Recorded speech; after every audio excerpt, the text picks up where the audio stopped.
Sabe o que impede que o nosso mundo digital vire um caos total de dados? São regras.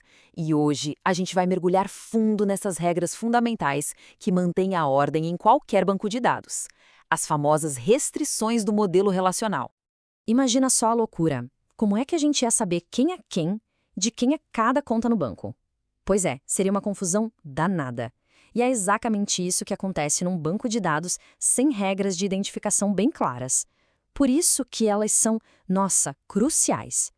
A solução para esse caos todo são as restrições. Pensa nelas como se fossem as leis da física do mundo dos dados. São elas que garantem que a informação está certa, que é confiável e que uma coisa se conecta com a outra de um jeito que faz sentido. Então, nosso roteiro vai ser este. Vamos passar por 4 pilares essenciais, um de cada vez.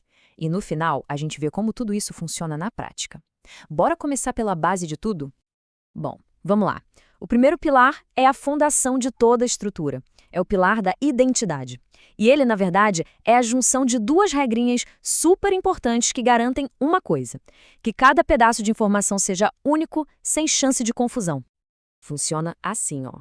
A primeira regra, a restrição de chave, é como se cada aluno na escola ganhasse um número de matrícula que é só dele. Ninguém mais tem aquele número. Simples, né? Aí vem a segunda regra, a restrição de entidade, que diz o seguinte: nenhum aluno pode ficar sem esse número, ou seja, o identificador tem que existir e tem que ter um valor, não pode ficar em branco.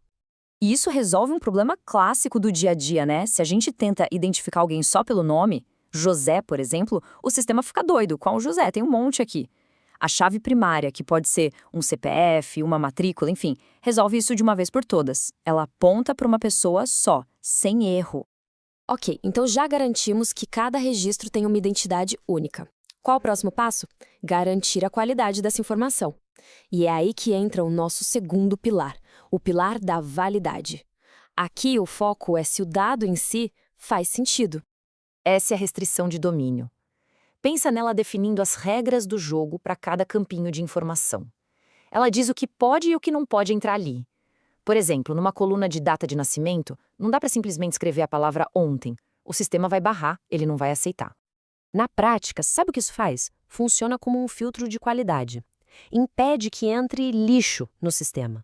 Garante que um e-mail tenha a cara de e-mail com arroba e tudo mais, ou que o saldo de uma conta não fique negativo do nada. É isso que transforma um monte de dado solto em informação que a gente pode confiar. Beleza, já temos registros únicos e dados que fazem sentido. O que falta? Garantir que as conexões entre as informações sejam de verdade, que não se quebrem. E esse é o trabalho do terceiro pilar, o pilar da conexão. Para entender isso, vamos com um exemplo que fica mais fácil. Imagina essa tabela aqui, a de cargo. Pensa nela como se fosse a lista oficial de todos os cargos que existem na empresa.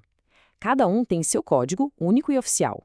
Um para programador, 2 para analista de sistemas e por aí vai. Agora, olha só a tabela de funcionário. Tá vendo aquela coluna código-cargo? Ela funciona como uma ponte, é o que a gente chama de chave estrangeira. Ela liga o funcionário diretamente à nossa lista de cargos. Então a gente vê ali que a Ana Maria tem o código 3. Isso significa, sem sombra de dúvida, que ela é a analista de testes. A conexão tá ali. Perfeita. Mas, e se a gente tentar cadastrar a Fernanda com o código de cargo número 5? O que acontece? O banco de dados vai lá na tabela de cargo procurar o que é o código 5. Ele não vai achar nada e pronto, a operação é rejeitada. O sistema vai basicamente dizer: opa, peraí, esse cargo nem existe. E essa proteção toda tem um nome: integridade referencial. É uma das restrições mais poderosas que existem. Ela garante que não vai ter nenhum link quebrado, sabe? Nenhum registro órfão apontando para o vazio. Toda e qualquer referência tem que apontar para algo que de fato existe. Então vamos fazer uma pausa rapidinha para recapitular. Pilar da identidade, impede registros duplicados. Pilar da validade, barra dados sem sentido. E o pilar da conexão, evita links quebrados. Com esses 3 de pé, a nossa estrutura de dados já está bem forte. Agora a gente chega no último pilar, que talvez seja o mais sutil de todos, o pilar da lógica. Ele cuida de regras que não têm a ver com a estrutura do dado em si, mas com a lógica de como as coisas funcionam no mundo real, no negócio. Essas são as chamadas restrições semânticas. Elas basicamente traduzem uma regra de negócio para dentro do banco de dados. Aquele exemplo do aluno que só pode se matricular em 4 matérias por semestre é perfeito. Isso não é um problema de tipo de dado, né? É uma regra da faculdade, uma regra de negócio. Olha esse outro exemplo clássico, a regra de que um funcionário não pode ter um salário maior que o do seu chefe direto. Parece óbvio, né? Mas como é que o sistema garante que essa lógica do mundo real nunca seja quebrada? O ponto aqui é que essa checagem não é tão simples. O sistema precisa virar quase um detetive. Quando alguém tenta mudar um salário, ele precisa, primeiro, descobrir quem é o chefe daquela pessoa. Depois, ir atrás do salário desse chefe. Aí ele compara os dois valores. E só depois de tudo isso, ele toma a decisão. Aprova ou rejeita a mudança. É um processo lógico. Ok, a teoria por trás dos 4 pilares está clara. Mas e na prática? Como é que um desenvolvedor coloca essas regras para funcionar de verdade? Basicamente, existem 2 maneiras principais de fazer isso. A primeira forma é a declarativa. Pensa nela como a planta de um prédio. As regras já estão embutidas na estrutura.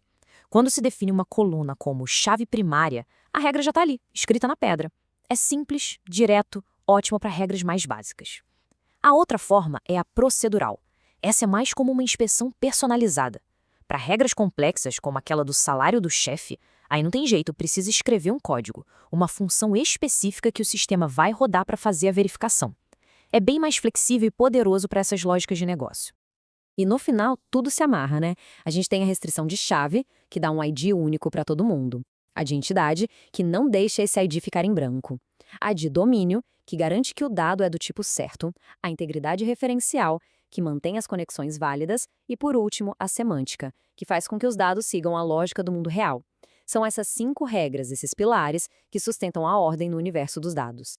Com essa arquitetura toda em mente, fica aí uma provocação. Da próxima vez que um app for usado, seja qual for, vale a pena pensar um pouco. Quais são as regras invisíveis, esses pilares que estão ali, quietinhos, por trás da tela, garantindo que tudo funcione e não vire uma bagunça?